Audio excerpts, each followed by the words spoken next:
La superficie de las tierras emergidas de nuestro planeta está en su mayor parte cubierta de un mosaico variadísimo de comunidades naturales, o sea, de mezclas de plantas y animales que originan en cada lugar de la Tierra un paisaje natural característico. La presencia de cada planta y de cada animal que constituyen una comunidad natural es consecuencia de un conjunto de factores del ambiente y de accidentes históricos.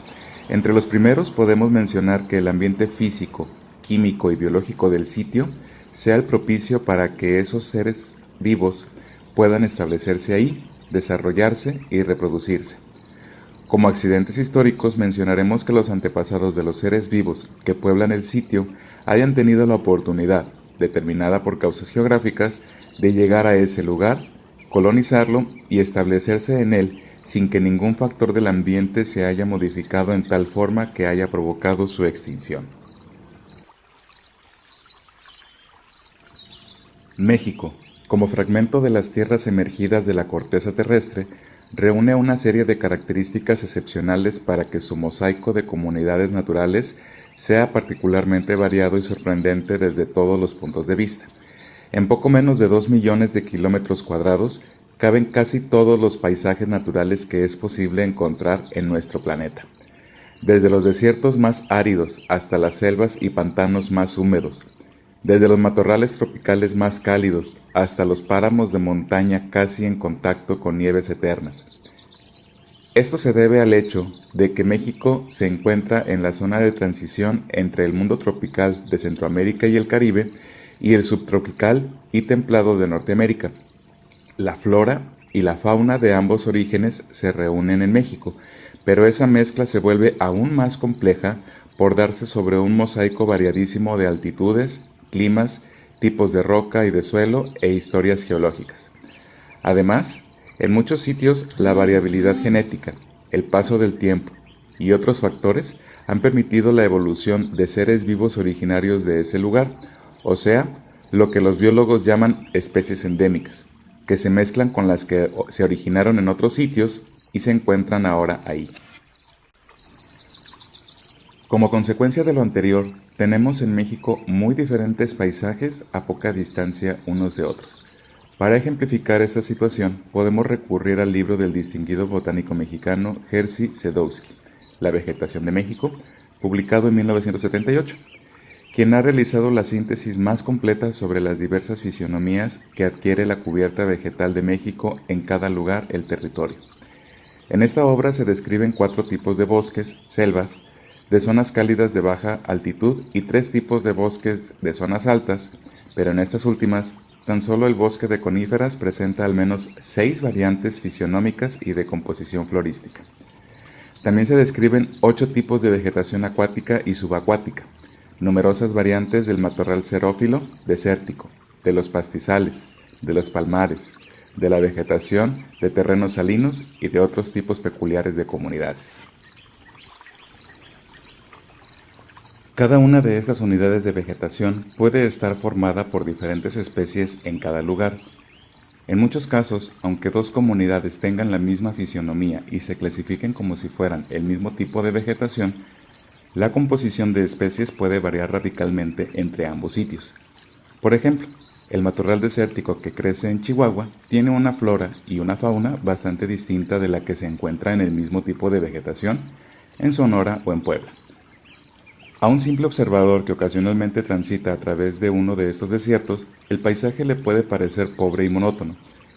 Pero si tiene la curiosidad de detenerse y observar con atención lo que le rodea, se dará cuenta, si la zona no ha sido demasiado afectada por la actividad humana, de que existen muchas especies de plantas, sean estas herbáceas, arbustivas o suculentas, grandes o pequeñas. Cada una de ellas, en su forma peculiar, ha logrado sobrevivir y establecerse en ese ambiente aparentemente inhóspito. Lo mismo puede decirse de la fauna, aunque esta es generalmente más difícil de observar. Con el tiempo y paciencia se podrá apreciar que el desierto también hierve en vida animal.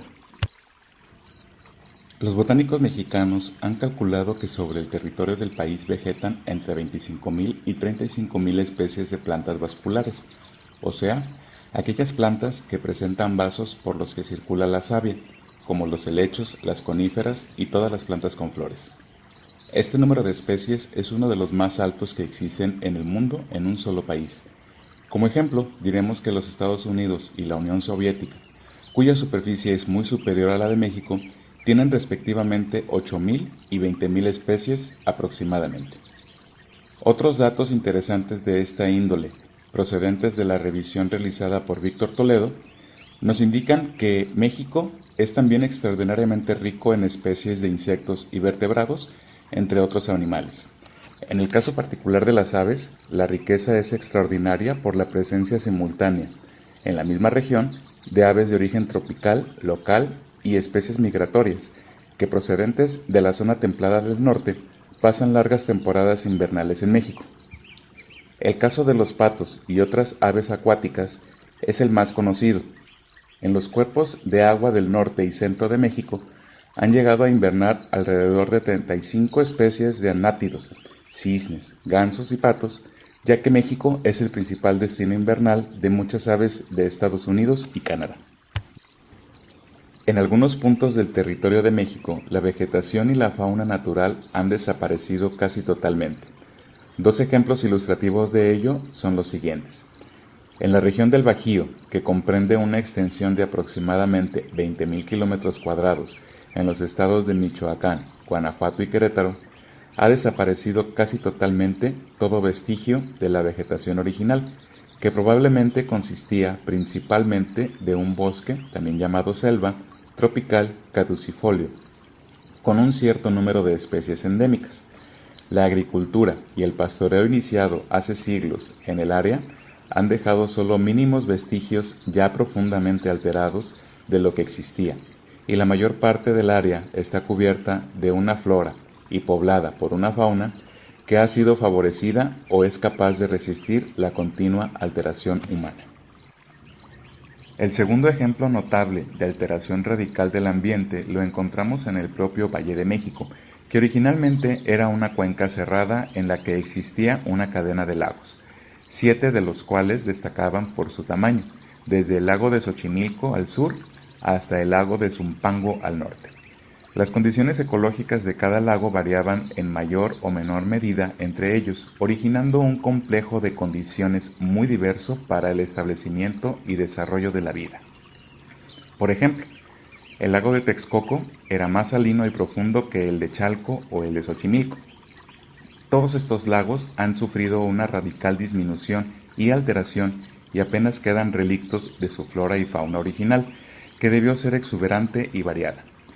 Un indicio de lo anterior lo constituyen el estudio de Antonio Lot y Alejandro Novelo en la laguna de Tecocomulco, que aunque no forma parte del Valle de México, colinda con este y muy probablemente contiene una biota similar a la que existió en varios de los lagos del valle, como lo demuestran los registros del polen fósil encontrados en muestras tomadas en el Valle de México. La laguna de Tecocomulco también ha sido profundamente perturbada.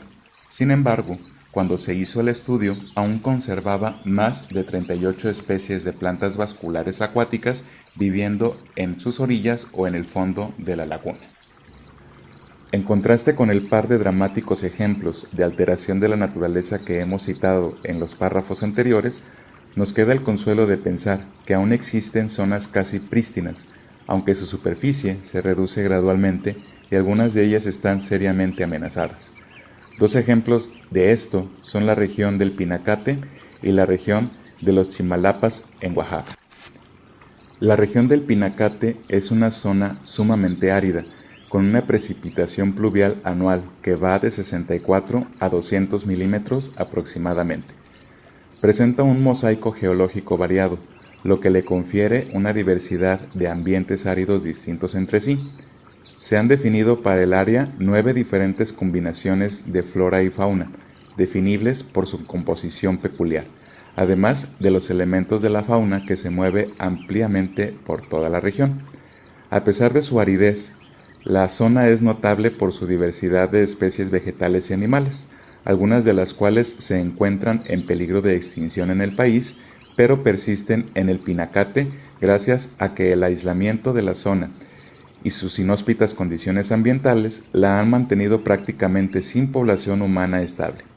En la región persisten especies animales prácticamente extintas en la mayor parte de las zonas áridas, como la liebre torda, el venado bura y el berrendo. La región de los Chimalapas en Oaxaca es un complejo montañoso de aproximadamente 600.000 hectáreas, sumamente húmedo y abrupto, que colinda con la planicie del Istmo de Tehuantepec. En estas montañas se ha dado una fascinante mezcla de formas de vida típicas de las planicies tropicales húmedas y de los bosques nebulosos de montaña, y es muy posible que coexistan ahí también muchas formas de vida endémicas, tal como lo indican los incipientes muestreos realizados en el área.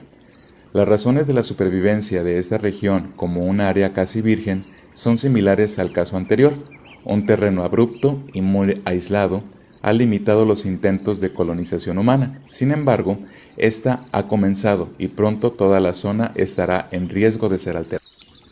En las siguientes secciones de este libro analizaremos con más detalle formas concretas de alteración del ambiente natural y sus consecuencias tanto a nivel de comunidad como de especies particulares, echando mano de ejemplos de México, aunque no en todos los casos se han hecho los estudios con el nivel de profundidad adecuado para un diagnóstico preciso de la situación de los recursos bióticos.